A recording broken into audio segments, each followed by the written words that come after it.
आजच्या शिवसेनेच्या जाहीर सभेला आणि गेल्या 2 दिवसापासून सुरू असणाऱ्या महाअधिवेशनाला उपस्थित असलेले माननीय उपसभापती नीलमताई गोरे, खासदार संजय दादा, खासदार ताईसाहेब, खासदार धैर्यशील दादा, आमचे मंत्रिमंडळातले सहकारी सन्माननीय उदय सामंतजी, सन्माननीय गुलाबरावजी पाटील, विधिमंडळातले आमचे सहकारी सन्माननीय शहाजी बापू, त्याचबरोबर शिवसेना पक्षाचे सर्व नेते, सर्व उपनेते व्यासपीठावर आवर्जून आजच्या सभेत माननीय मुख्यमंत्री एकनाथजी शिंदे साहेबांना आणि शिवसेनेला या संपूर्ण इथून पुढच्या कारकिर्दीमध्ये सहकार्य करण्यासाठी आपला पाठिंबा द्यायला उपस्थित असलेले पद्मश्री नामदेव ढसाळ साहेबांच्या दलित पॅंथरचे अध्यक्ष श्रीयुत सुखदेव तात्या सोनवणे, दलित महासंघाचे राज्य कार्याध्यक्ष प्राध्यापक मच्छिंद्रजी सकटे सर, आमच्या पक्षाच्या सर्व प्रवक्त्या आणि या सभेला जमलेले महाराष्ट्रातून विशेषतः सातारा, सांगली, कोल्हापूर, सोलापूर, पुणे या पश्चिम महाराष्ट्रातून जमलेले लाखोंच्या संख्येनं सर्व शिवसैनिक बांधवांनो, भगिनींनो आणि माध्यमांचे इलेक्ट्रॉनिक आणि प्रिंट दोन्ही माध्यमांचे सर्व सन्मान्य प्रतिनिधी, उपस्थित बंधू आणि भगिनींनो, एवढी प्रचंड गर्दी आजच्या सभेला या ठिकाणी झालेली आहे की आता जेवढे लोक सभेच्या या मैदानामध्ये आहेत तेवढीच लोक दोन्ही तिन्ही बाजूनं आपापले जिथं पार्किंगची व्यवस्था केलेली आहे त्या पार्किंगमध्ये वाहनं लावून आतमध्ये येण्यासाठी रस्त्यावरती उभे आहेत.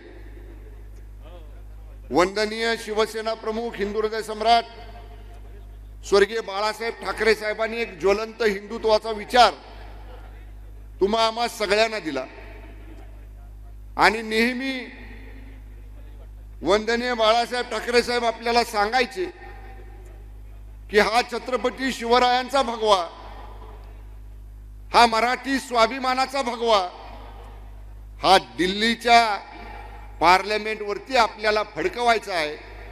हे सातत्यानं एक स्वप्न वंदनीय शिवसेना प्रमुखांनी पाहिलं. 95 साली महाराष्ट्राच्या विधानसभेवर शिवसेना भारतीय जनता पक्षाच्या युतीचा भगवा फडकला. वंदनीय बाळासाहेब ठाकरे साहेब होते, स्वर्गीय प्रमोद महाजनजी होते, स्वर्गीय गोपीनाथ मुंडे साहेब होते.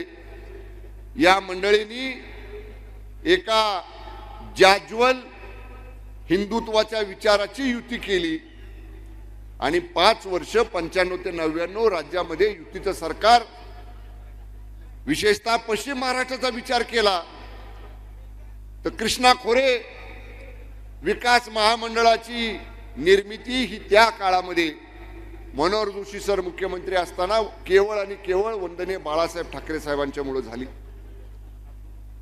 नंतरच्या काळामध्ये सुद्धा जो आदेश वंदनीय बाळासाहेब ठाकरे साहेबांनी आपल्याला दिला तो प्रत्येक आदेश शिरसावन्य मानून आपण सगळ्यांनी पक्ष संघटना महाराष्ट्रामध्ये मजबूत करण्याचं आणि शिवसेना हा विचार हा सामान्य माणसापर्यंत खेड्या पाड्यात वाडी वस्तीवर नेण्याचं काम आपण सगळ्यांनी मिळून केलं.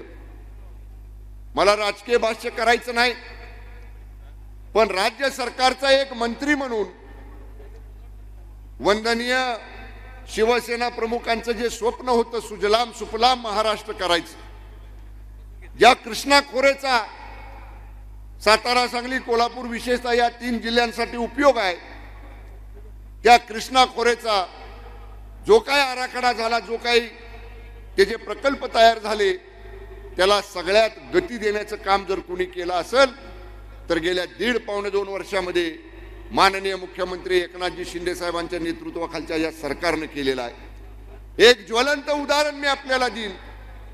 टेंबू ताकारी योजनेचा सुधारित टप्प्याला प्रशासकीय मान्यता देण्याचा प्रस्ताव विधिमंडळातले आमचे ज्येष्ठ मार्गदर्शक स्वर्गीय अनिल बाबर भाऊनी या ठिकाणी गेली 2 वर्ष त्याचा या ठिकाणी पाठपुरावा केला होता. आणि मी एवढं सांगतोय, आता गेल्या महिन्यामध्ये नागपूरचं अधिवेशन झालं, दुसऱ्या दिवशी अधिवेशन संपणार होतं आणि मंत्रिमंडळाची बैठक नागपूरमध्ये होती आणि त्या मंत्रिमंडळाच्या बैठकीमध्ये टेंबू योजनेला सुधारित प्रशासकीय मान्यता देण्याचा आणि त्याला आर्थिक तरतूद करण्याचा विषय कॅबिनेट पुढे चर्चेला होता।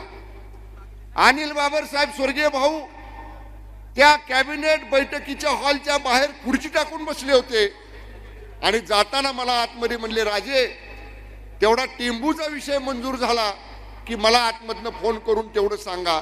म्हणजे आमदार कसा असावा की आतमध्ये मंत्रिमंडळाची बैठक आहे, ऐन वेळी जर काय अडचण आली तर शंभूराजे आपल्याला बाहेर येऊन विचारतील, भाऊ कसं काय नेमकं करायचं। म्हणजे आपल्या मतदारसंघातल्या लोकांना दिलेला शब्द हा पूर्ण करण्यासाठी त्या कॅबिनेटच्या बैठकीच्या बाहेर खुर्ची टाकून बसणारा केवळ एकमेव आमदार या महाराष्ट्रानं बघितला आणि तो म्हणजे स्वर्गीय आमदार अनिल बाबर साहेब। मी आदरणीय मुख्यमंत्री एकनाथजी शिंदे साहेबांना मनापासून धन्यवाद देईन की जेव्हा भाऊने हा विषय मांडला तेव्हा शिंदे साहेबांनी मला सांगितलं, शंभूराज काहीही झालं, कितीही अडचण आली तरी आपल्याला टेंबूच्या सुधारित योजनेला मान्यता द्यायची आहे आणि नुसती मान्यता द्यायची नाही तर आपल्याला ते काम सुरू करायसाठी लागणाऱ्या निधीची तरतूद सुद्धा करायची आहे। हा निर्णय माननीय मुख्यमंत्री महोदयांनी घेतला। आम्हाला खंत वाटली की बैठक झाली आणि 1 महिन्याच्या आत दुर्दैवानं भाऊंचं निधन झालं। त्यांच्या परिवाराला जसा धक्का बसला, त्यांच्या मतदारसंघातल्या लोकांना जसा धक्का बसला तसा आम्हालाही बसला, कारण माझ्या वडिलांच्या बरोबर त्या काळामध्ये स्वर्गीय अनिल बाबर भाऊंनी या ठिकाणी काम केलं होतं। पण सामान्य मतदारसंघातल्या लोकांसाठी कसं काम करावं याची शिकवण आमच्यासारख्या आमदारांना देण्याचं काम स्वर्गीय भाऊंसारख्या नेत्यानं केलं। त्यांच्याबद्दल मी विनम्र या ठिकाणी त्यांना अभिवादन करतो, विनम्र श्रद्धांजली अर्पण करतो। आणि आमच्या विटा आटपाडी खानापूर मतदारसंघातनं जे भाऊंचे चाहते, भाऊंचे समर्थक इथं आलेले आहेत त्यांना मी माननीय शिंदे साहेबांच्या वतीने एवढाच शब्द देतो की सुहास बाबर आणि अमोल बाबर या दोघांना सुद्धा बिलकुल शिवसेना अंतर देणार नाही।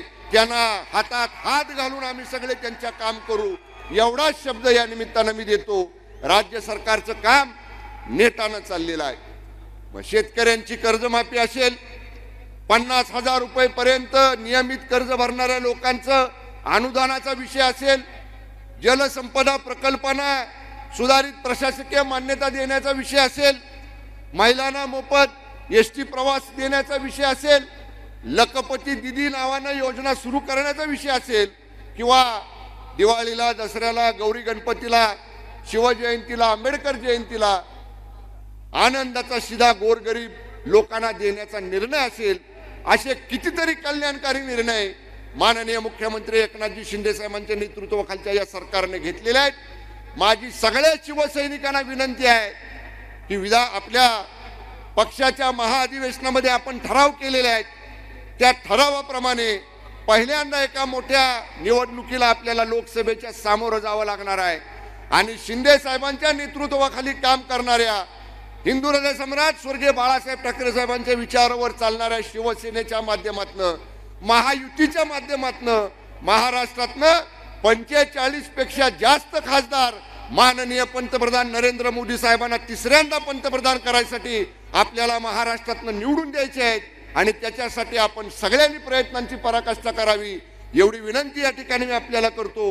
अनेक वक्ते बोलणार आहेत, त्यामुळे यापेक्षा जास्त मोठं भाषण न करता या जाहीर सभेला आपल्या सगळ्यांचं मनापासून हार्दिक स्वागत करतो। धन्यवाद।